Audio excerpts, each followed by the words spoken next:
Hello student, मैं math teacher are के सिंह आपका ओमेगा प्रो क्लास में स्वागत है। तो आज जो है डिटर्मिनेंट का तीसरा लेक्चर होने जा रहा है। और ये प्रीवियस दो लेक्चर में डिटर्मिनेंट क्या होता है, डिटर्मिनेंट का एक्सपेंशन कैसे होता है, डिटर्मिनेंट के एलिमेंट का माइनर क्या होता है, कोफैक्टर क्या होता है, डायगोनल ऑफ डिटर्मिनेंट क्या होता है, ये सब बेसिक चीज फर्स्ट लेक्चर बताया गया था। ठीक है। सेकेंड लेक्चर में डिटर्मिनेंट का क्या प्रॉपर्टीज होता है, प्रॉपर्टी से ही हम लोग क्वेश्चंस बनाते हैं। प्रॉपर्टी जानना बहुत जरूरी है। तो प्रॉपर्टीज सेकेंड लेक्चर में प्रॉपर्टीज हुआ था। थर्ड लेक्चर में जो है आपको आज क्वेश्चन स्टार्ट हो जाएगा। आज कुछ बच गया है थोड़ा बहुत। एक फैक्टर है, थ्योरम है। फैक्टर थ्योरम ये क्या है कि डिटर्मिनेंट के फॉर्म में कोई इक्वेशन है, डिटर्मिनेंट के फॉर्म में कोई इक्वेशन है। अगर delta X is equal to zero है, कोई डिटर्मिनेंट है, delta X is equal to zero है और उसमें एक्स इन्वॉल्व है, डिटर्मिनेंट में एज ए एलिमेंट क्या है, एक्स इन्वॉल्व है। अगर x इजकल टू अल्फा उस डिटर्मिनेंट के इक्वेशन को सेटिस्फाई कर जाता है तो वह उसका क्या होगा, फैक्टर होगा। यानी if x is equal to alpha satisfy the equation of determinant delta x is equal to zero, then x minus alpha is a factor of determinant. जो हुआ उसका फैक्टर होगा। डिटर्मिनेंट से जो इक्वेशन बनेगा है ना, जो इसको डिटर्मिनेंट, इक्वेशन ऑफ डिटर्मिनेंट भी कहते हैं, तो वो उसका क्या हो जाएगा, फैक्टर हो जाएगा। यही आपका फैक्टर थ्योरम हुआ, x माइनस अल्फा। यदि x is equal to alpha satisfy करता है इक्वेशन ऑफ डिटर्मिनेंट को तो x माइनस अल्फा उसका फैक्टर हो जाता है। जैसे कि आप 9th और 10th में पढ़ते होंगे कि पोलिनोमियल में अगर x is equal to alpha polynomial equation को सेटिस्फाई कर जाता है तो x माइनस अल्फा उसको फैक्टर होता है, जो 9th में ही पढ़ना है फैक्टर थ्योरम। उसी तरह से ये डिटर्मिनेंट में क्या है कि x इजकल टू अल्फा अगर इक्वेशन ऑफ डिटर्मिनेंट को सेटिस्फाई करते करेगा तो x माइनस अल्फा उसका फैक्टर होगा। यही फैक्टर थ्योरम हुआ। तो अब जो है हम लोग पढ़ेंगे types of determinant. Types of determinant में क्या होता है कि पहला जो टाइप है वो सर्कुलर डिटर्मिनेंट है।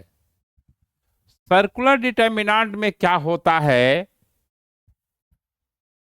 कि किसी एक कॉलम का, किसी भी एक कॉलम का, चाहे फर्स्ट कॉलम हो या सेकेंड कॉलम हो या थर्ड कॉलम हो, और ये ए होगा और बी होगा, सी होगा और फिर इसका स्क्वायर होगा। ये जो ए का स्क्वायर हो गया, बी का स्क्वायर बी का स्क्वायर बी स्क्वायर होगा, सी का स्क्वायर सी स्क्वायर हुआ।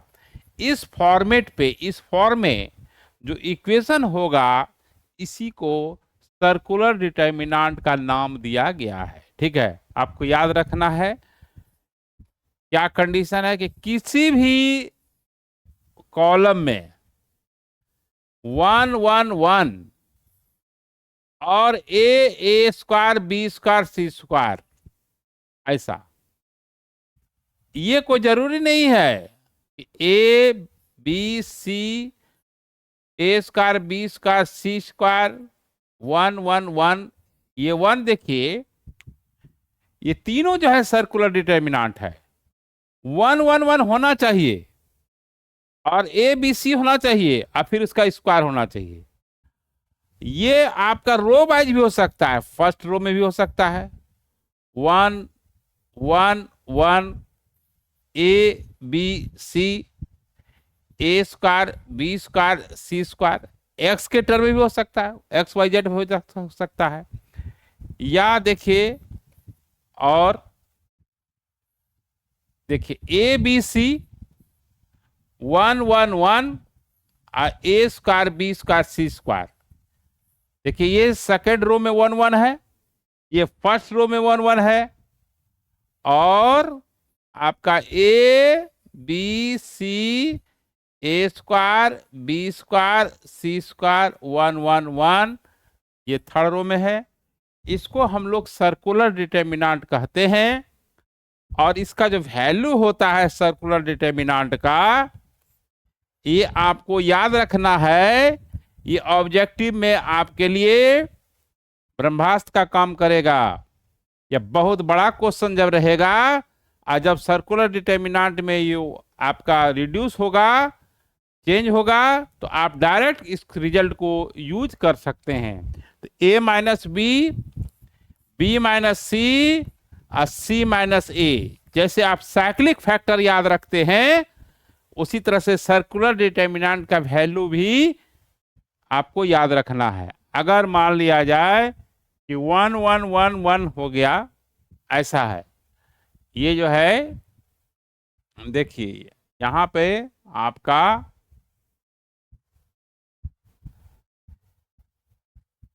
इसको देख रहे हैं ना, स्क्रीनशॉट भी ले सकते हैं, है ना। थोड़ी देर के लिए आपको रेस्ट में छोड़ दिए हैं समझने के लिए।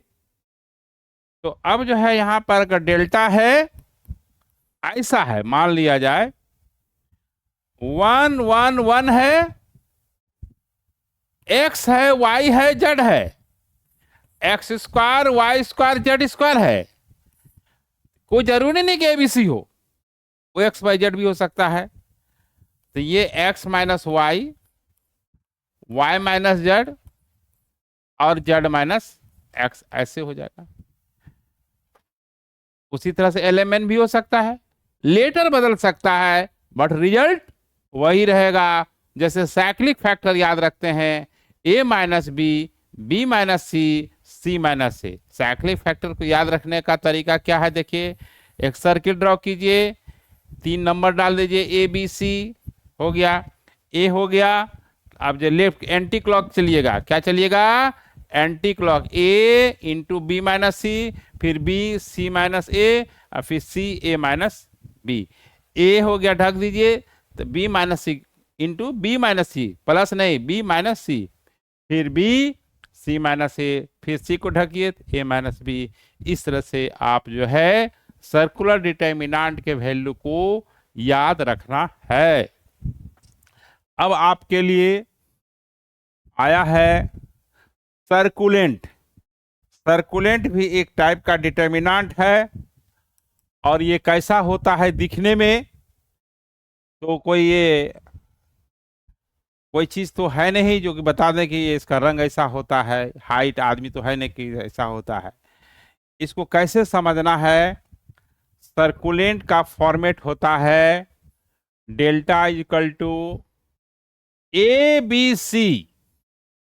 जैसे आप साइक्लिक फैक्टर याद रखते हैं, ए बी सी, देखिए, फिर बी सी ए, और ये सी ए बी। देखिए इसको याद रखने का तरीका ये है, ये हो गया ए बी सी, ए बी सी। देखिए एंटी क्लॉक चलिएगा, ए बी सी, फिर बी सी ए, देखिए यहाँ ए है, बी सी, फिर बी सी ए, फिर सी ए बी ए। और इसका जो रिजल्ट होता है वो याद रखना है, वो 3abc minus a cube minus b cube minus c cube होता है।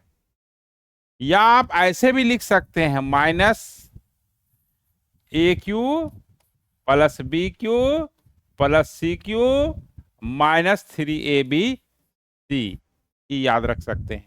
ये सर्कुलेंट का वैल्यू हुआ। तो सर्कुलेंट का पहचानने का तरीका क्या है कि A B C B C A C A B ऐसा होता है ना। अब जो है ऐसे भी समझ सकते हैं, देखिए ये सेम है, ये सेकेंडरी डायगोनल का एलिमेंट भी देखिए सेम है, ये आपका सेम है, ठीक है। तो कहने का मतलब ये है कि सर्कुलेंट का रिजल्ट को याद रखना है।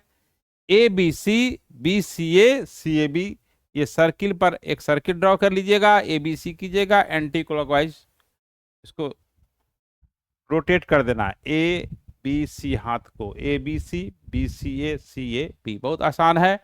और इसका रिजल्ट जो है 9th में पढ़े हैं, फैक्टर जो होता है a cube plus b cube plus c cube minus 3abc का जो फैक्टर होता है, यह भी एक याद रख सकते हैं आप, minus a plus b plus c, और ये a square plus b square plus c square minus a b minus b c minus a c, ये फैक्टर हो गया। इस तरह से सर्कुलेंट का वैल्यू याद रखना है। यह आपको ऑब्जेक्टिव में काम देगा, क्योंकि आजकल का जो क्वेश्चन का पैटर्न है, जो पहले लॉन्ग में आता था, वह अब ऑब्जेक्टिव में आने लगा है। बच्चे से समय के अभाव में क्वेश्चन छूट जाता है और बच्चा को ये लगता है कि मैथमेटिक्स जो है इसका पेपर इस बार हार्ड आया है।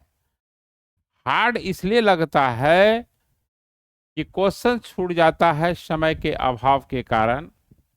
दूसरा क्या है कि लेवल थोड़ा बढ़ गया है, जो क्वेश्चंस को 5 मार्क्स में आना चाहिए था वह अब 1 मार्क्स में देने लगा है।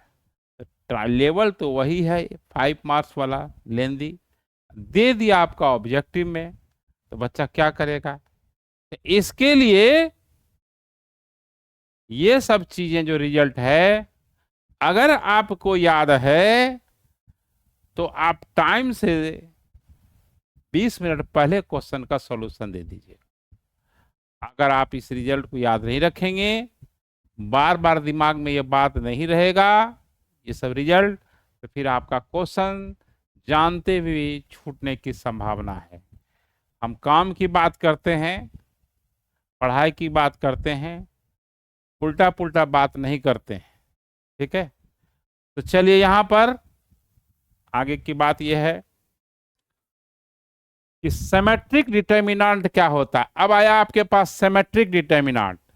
तो सिमेट्रिक डिटर्मिनेंट जो है, इसका डिफिनेशन जो है जानना जरूरी है कि ए determinant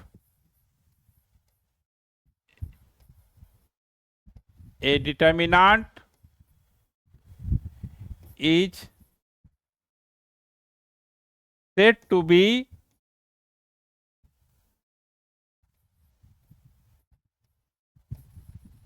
symmetric determinant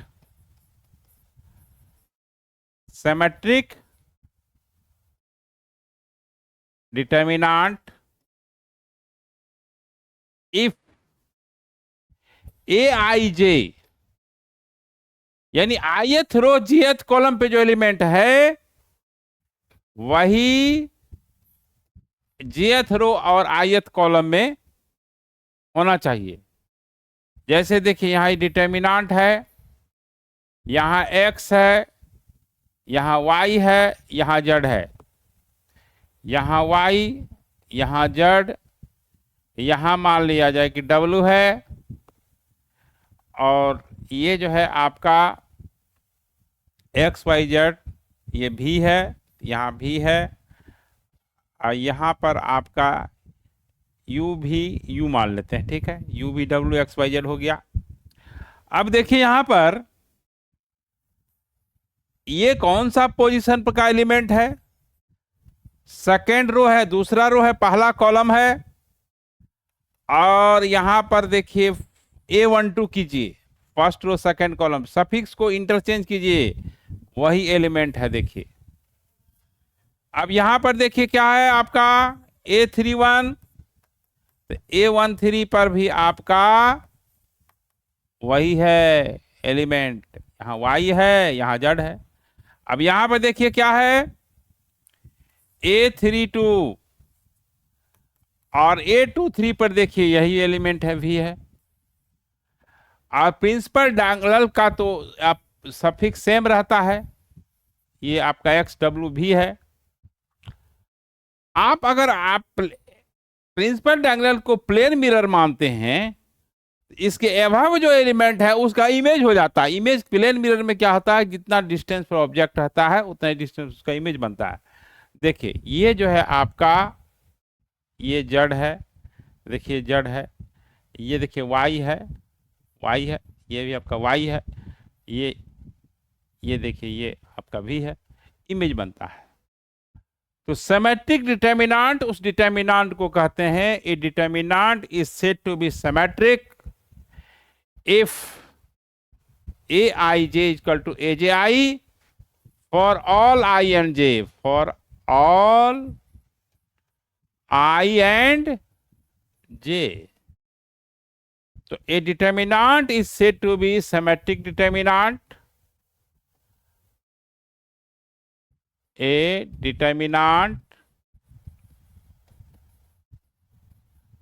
is said to be symmetric determinant if aij equal to a j i, यानी आयथ रो जेथ कॉलम पे जो एलिमेंट होगा वही जेथ रो आयथ कॉलम पे होना चाहिए। इसमें सबसे बड़ी बात यह है कि रो को कॉलम बना दीजिएगा और कॉलम को रो बना दीजिएगा। देखिए कॉलम को रो बनाइए और रो को कॉलम बनाइएगा, तो मान लिया जाए कि ये डेल्टा डैश है, तो फर्स्ट रो को फर्स्ट कॉलम बनाइएगा तो वही आएगा, एक्स वाई जेड होगा, फिर एक्स वाई जेड और वाई डब्ल्यू भी वही आ जाएगा, Y X Y Z Y W भी और जेड भी डब्ल्यू। देखिए दोनों सेम हो गया। कॉलम को रो में बदले, रो को कॉलम में बदले, तो डिटर्मिनेंट में किसी तरह का फॉर्मेट में चेंजिंग नहीं होगा, ना फॉर्मेट में चेंजिंग होगा ना वैल्यू में चेंजिंग होगा। तो डेल्टा और डेल्टा डैश अगर बराबर है, यानी उसका ट्रांसपोज करते हैं, यानी रो को कॉलम बनाते हैं, कॉलम को रो बनाते हैं, डिटर्मिनेंट अगर में वही है, फॉर्म भी वही है, फॉर्म वही रहेगा तो वैल्यू वही रहेगा।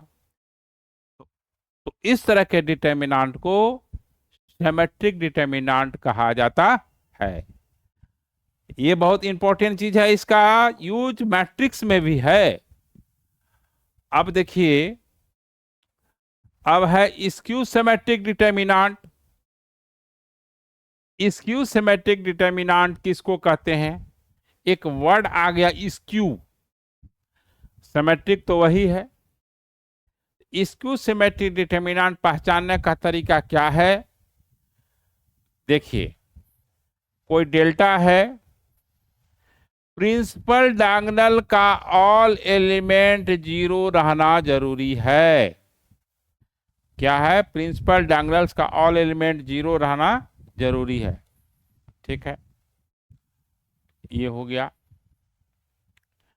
और अगर यहां ए है, इसका अपोजिट माइनस ए होगा। अगर यहां माइनस बी है तो यहां प्लस बी होगा। यहां अगर सी है तो यहां माइनस सी होगा।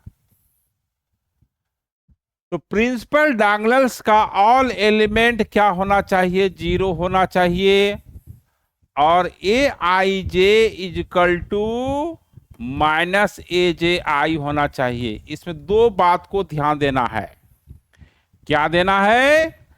कि प्रिंसिपल डायगोनल्स का ऑल एलिमेंट जीरो होना चाहिए, सेकेंडरी का नहीं। प्रिंसिपल डायगोनल्स का ऑल एलिमेंट जीरो होना चाहिए और ए आई जे इक्वल टू माइनस ए जे आई होना चाहिए। ठीक है, ध्यान दीजिए।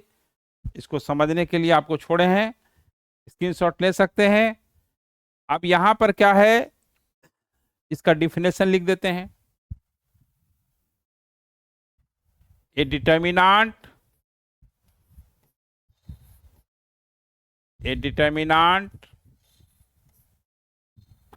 is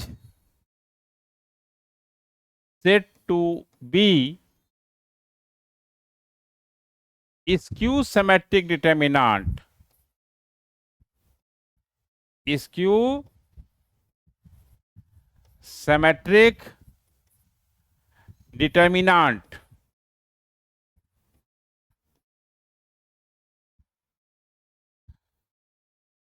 if all elements of PD मतलब principal diagonal are 0 and aij equal to minus a j आई।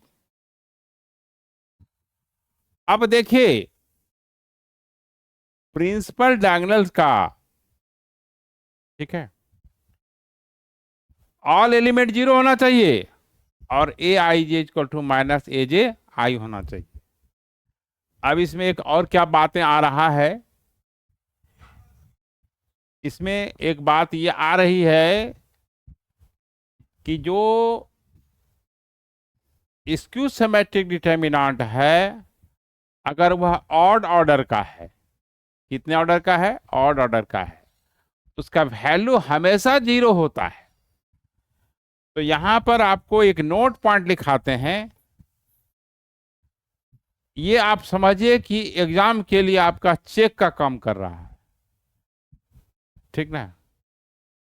यह चेक कोई बैंक जारी नहीं करता है, ये आपको हम जारी कर रहे हैं, यह आपको चेक काम करेगा एग्जाम में। The value of principal diagonal, sorry, the value of skew symmetric determinant, skew symmetric determinant of odd order is always 0,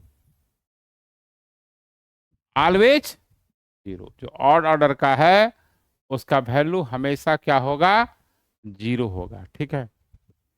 दूसरा यहां नोट पॉइंट ये है कि अगर ये सेकेंड ऑर्डर का है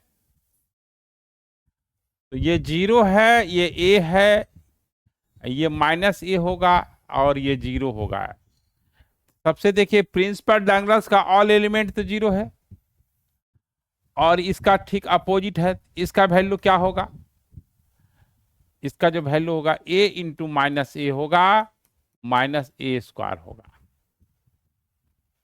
सिंगल एलिमेंट ले लीजिएगा, माइनस ए स्क्वायर यानी इसका हमेशा वैल्यू निगेटिव होगा। यानी सेकेंड ऑर्डर का जो स्क्यू सिमेट्रिक डिटर्मिनेंट है वो माइनस ए स्क्वायर हुआ, ए स्क्वायर तो हमेशा पॉजिटिव होगा। यही चीज आजकल कर रहा है कि सेकेंड ऑर्डर का डिटर्मिनेंट स्क्यू सिमेट्रिक है, the value of skew symmetric determinant of odd order is positive, negative, 0, none of these. इसी में बच्चा क्या हो जाता है, फंस जाता है। यही कॉन्सेप्ट है। तो आपका माइनस ए स्क्वायर हुआ, इसका मतलब है कि जो स्क्यू सिमेट्रिक डिटर्मिनेंट है ऑड ऑर्डर का है, सॉरी, हाँ ऑड ऑर्डर का उसका वैल्यू 0 होगा, लेकिन जो सेकेंड ऑर्डर का है वो हमेशा नेगेटिव होगा। तो एक नोट यहां पर क्या हो गया, निकल के आया, the value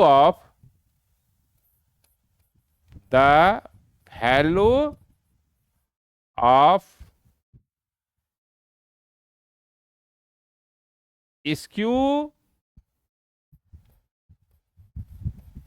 skew symmetric determinant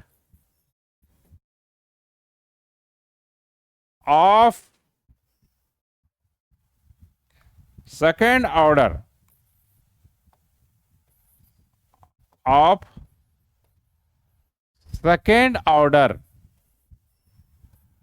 is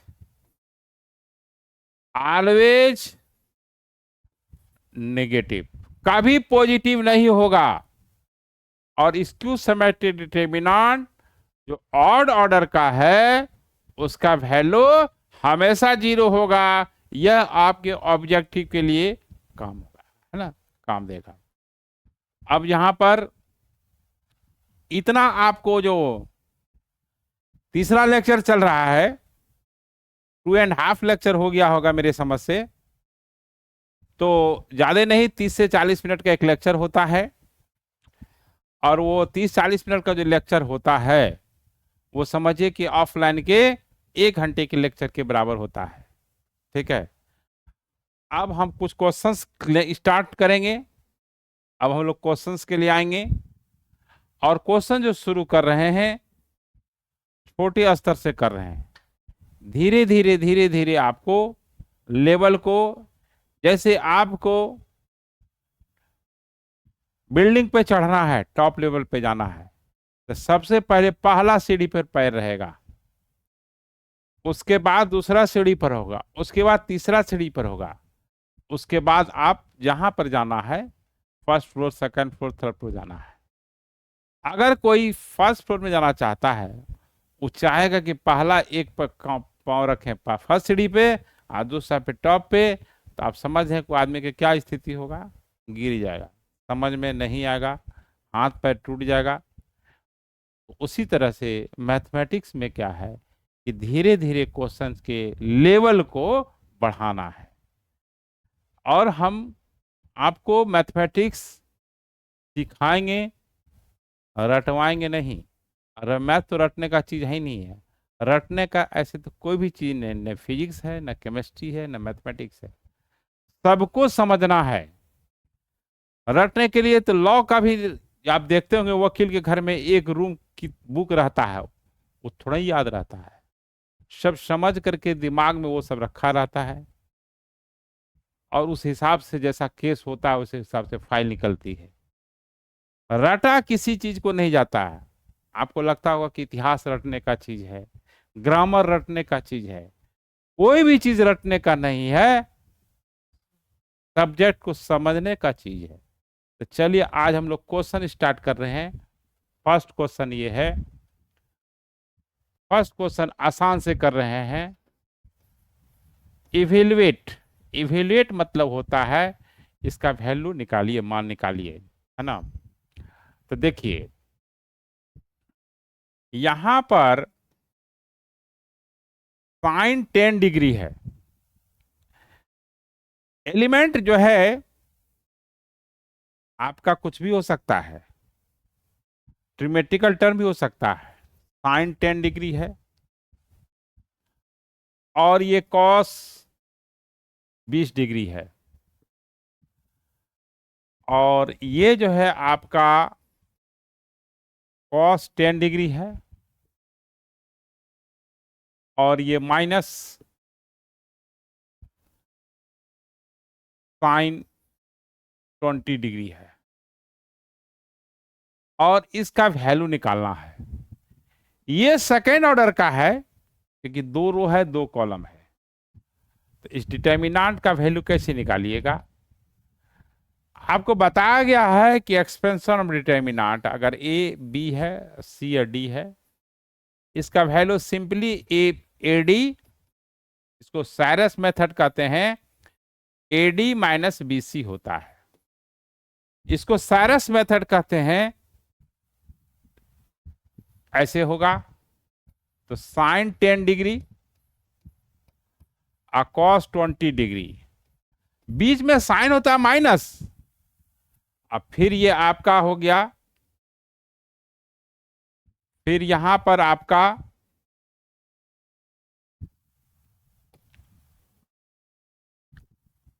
देखिए यहां पर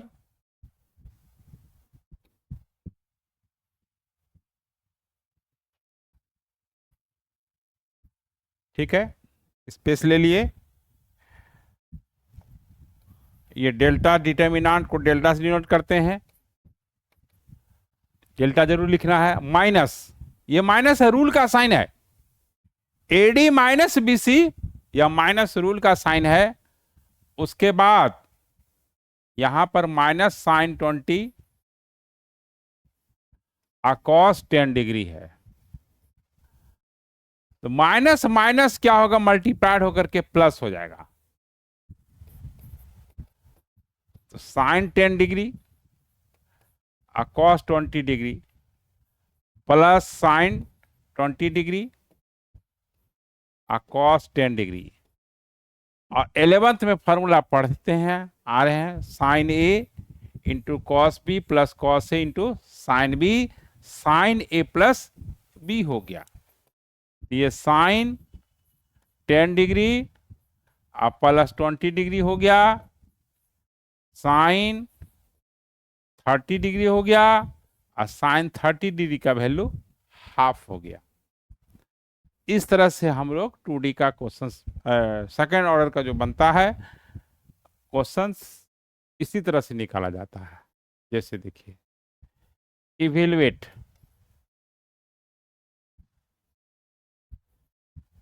इवेलुएट ये है,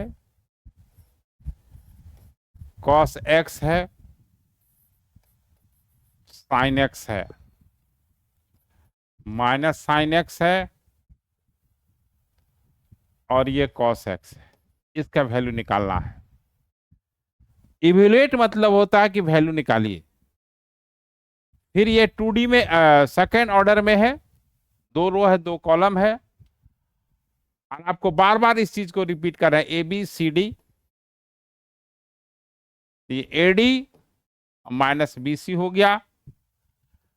इसका क्या करेंगे, क्रॉस मल्टीप्लिकेशन करेंगे, साइरस मेथड यूज करेंगे, cos x into cos x, cos x into cos x, बीच में माइनस रूल का साइन है, ये आपका minus sine x into sine x हो गया, ये कॉस स्क्वायर एक्स हो गया, और माइनस माइनस प्लस हो गया, साइन स्क्वायर एक्स हो गया,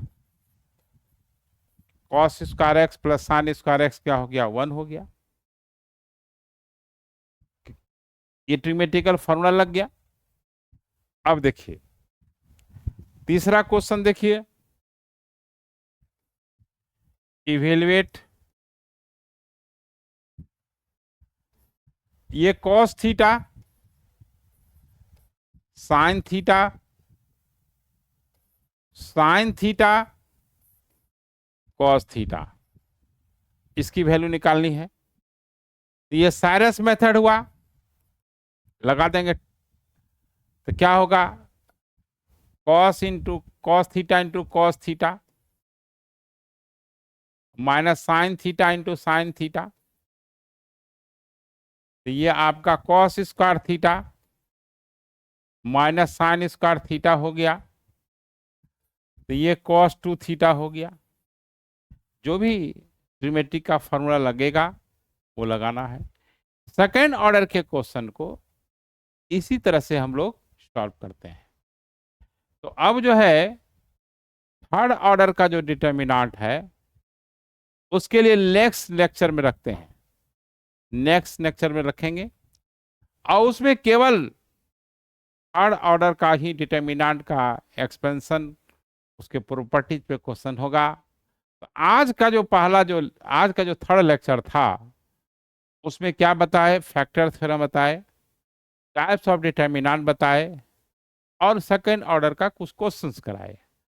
अगले दिन नेक्स्ट क्लास में, नेक्स्ट लेक्चर में थर्ड ऑर्डर पर बेस्ड डिटर्मिनेंट का क्वेश्चंस कराया जाएगा। ओके।